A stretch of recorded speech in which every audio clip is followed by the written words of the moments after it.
Hi, my name is Govardhan Reddy. Recently graduated in BE in 2025 in the branch of Electronic and Communication, and I got placed in Fireflink in the package of 3 LPA.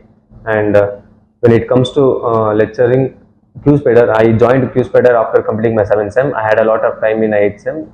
Don't waste the time, I joined QSPIDER and I learned software testing tool. When Rajat sir and Yuvraj sir, they teach very awesome in Rajat sir taught us Selenium and Yuvraj sir taught us Java. Before that, I was very afraid about my career, and once year joining the QSPIDER, and I got where should I want to go, and also after that completing my course and HR team, Akshay sir and Rizwan sir, these two sirs are helped me very lot, and they pushed me very hard to get placed. And whenever I am unable to